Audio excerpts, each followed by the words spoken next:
le Shinjinme. La prochaine phrase du Shinjinme, très incompréhensible. La phrase est la suivante. Le changement du coup ordinaire dépend de la naissance de nos illusions. Et avec ça, alors, le coup, dans le bouddhisme, coup, en sanskrit sunyata, c'est la notion de vide, d'espace, et également d'énergie. C'est très intéressant parce que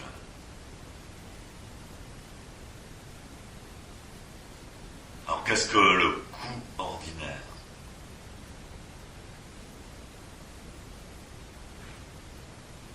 En fait, toute notre réalité est basée sur un contraste, sur le contraste entre l'espace et les objets. Même dans notre propre conscience, on peut considérer que les objets sont représentés par nos pensées.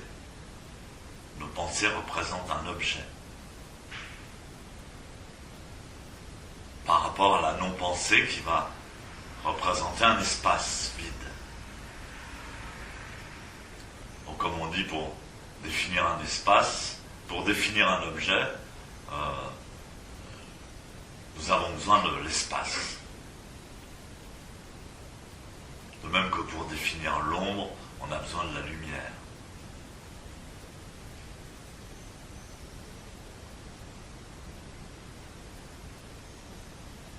Donc le coup ordinaire, c'est-à-dire notre notion de vide,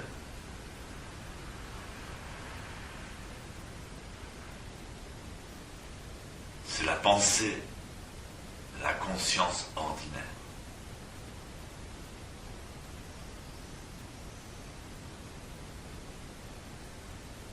On définit donc le vide d'après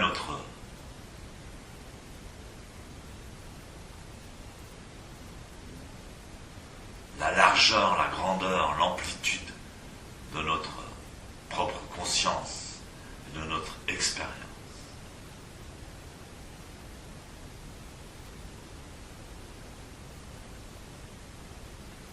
Donc si on a des illusions ordinaires, notre notion d'espace, d'énergie, de vide est ordinaire. Il faut savoir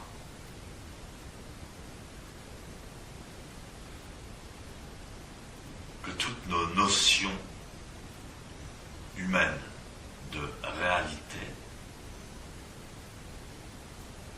sont totalement aléatoires. Elles sont aléatoires.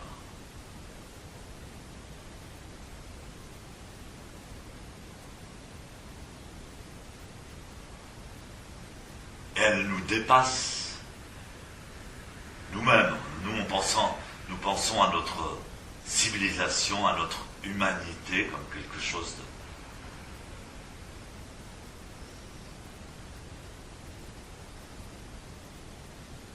de spécifique par rapport au reste de ce que l'on connaît. Mais la vérité, c'est que la réalité de l'humanité existait déjà avant même l'idée du commencement de son existence. Et si ça avait été par exemple les singes qui aient construit une société civilisée, ou les dinosaures,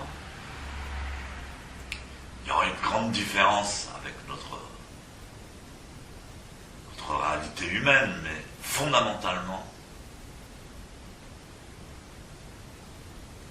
la notion du coup ordinaire aurait été la même.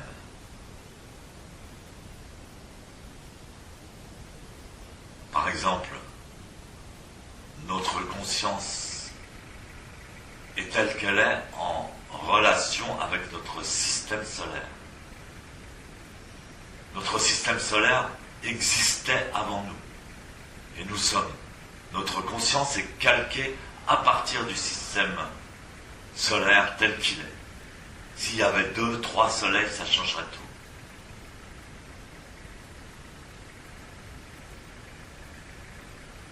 Si dans notre système solaire, il y avait d'autres planètes habitées, ça changerait tout. S'il y avait plusieurs lunes, ça changerait tout. Si la force gravitationnelle de la Terre était différente, ça changerait tout. Toute notre conscience. Et ça a été prouvé dernièrement.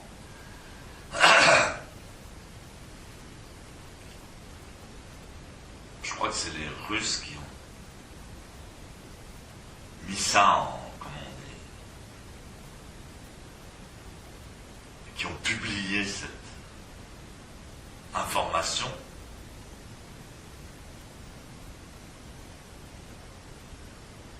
Ils ont découvert, surtout en faisant des voyages interstellaires dans l'espace, ils ont découvert que la notion du temps humaine dépendait complètement de la force gravitationnelle. Donc on n'aura pas du tout la même notion de temps sur la Lune. Si on marche, si on vit sur la Lune, on n'aura pas du tout la même notion de temps à cause de la gravité qui va être différente de la Terre. Et on dit qu'en ce moment, enfin depuis quelques années, on a observé que la force gravitationnelle de la Terre diminuait. Et donc notre notion du temps est en train de changer. Elle est complètement liée à la force gravitationnelle.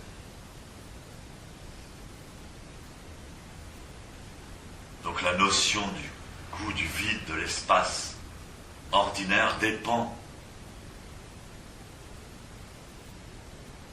de nos illusions. Et alors c'est très bien rendu dans la calligraphie chinoise ou japonaise, évidemment. Le noir sur le blanc, c'est tout à fait la complémentarité entre la forme et l'espace.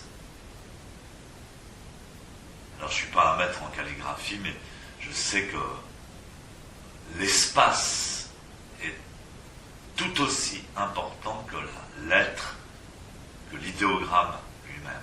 Et donc il doit être parfaitement placé, équilibré, et rentrer totalement en fusion, en relation avec l'espace de la feuille blanche.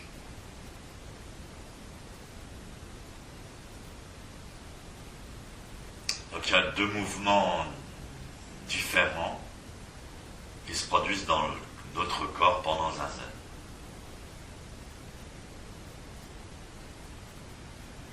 Alors ce qu'on appelle l'immobilité, puisque apparemment on est immobile pendant un zen,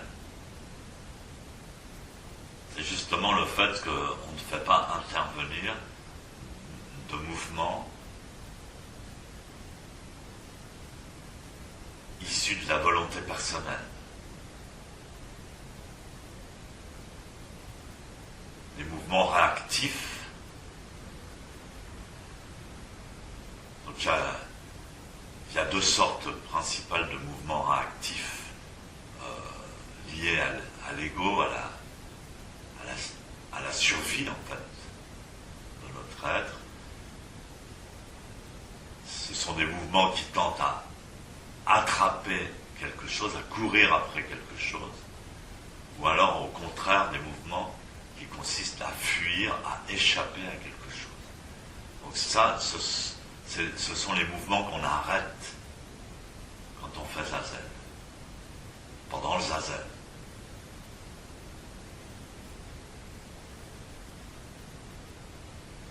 Mais même quand on arrête ces mouvements personnels,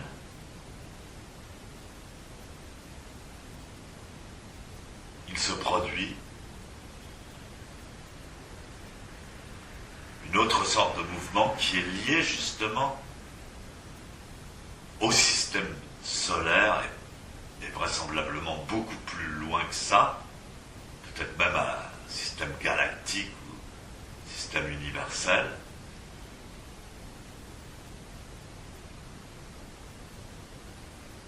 Donc qui va être un mouvement imperceptible, quasiment imperceptible.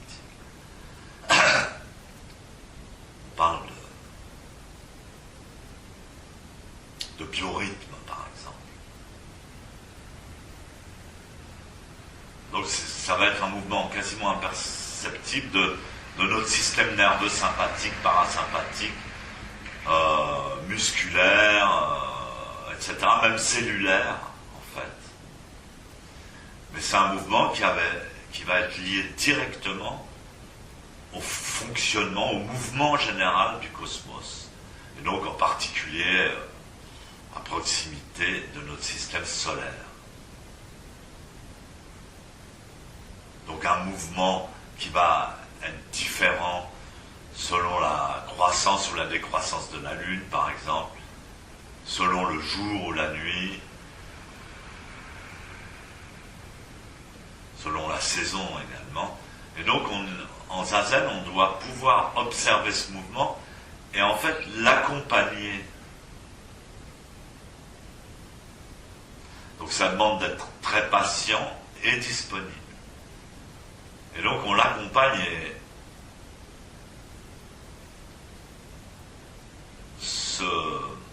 si on suit correctement ce mouvement cosmique, on s'aperçoit que à travers ce mouvement cosmique qui va se passer à travers de nos muscles, comme je vous l'ai dit tout à l'heure, eh bien le corps se rééquilibre, se libère par de très très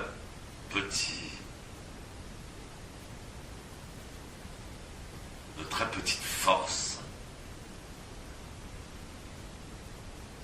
Et donc il ne faut pas du tout intervenir personnellement, mais juste suivre.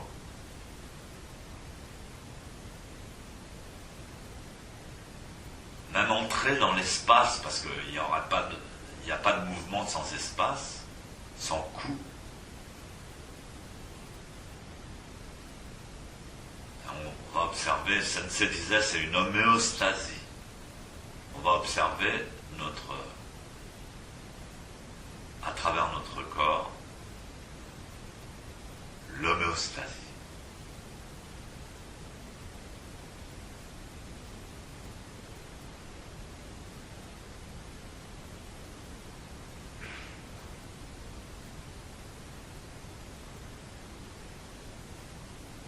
Donc cette posture de Zazen, quand on observe l'homéostasie, c'est comme la calligraphie. Toujours la relation entre l'espace et la masse. Donc vous allez observer simplement ce phénomène magnifique qui va se passer dans votre propre corps.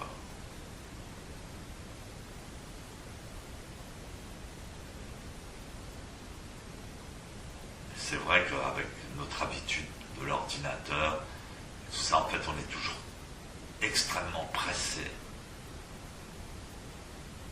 C'est difficile d'attendre que le mouvement naturel se révèle sans rien faire. On a envie de bouger, on a envie de réagir, d'intervenir.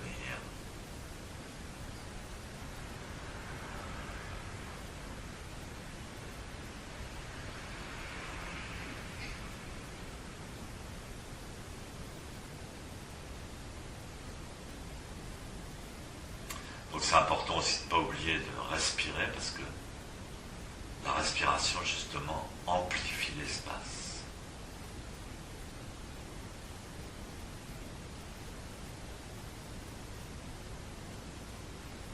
Gaijo.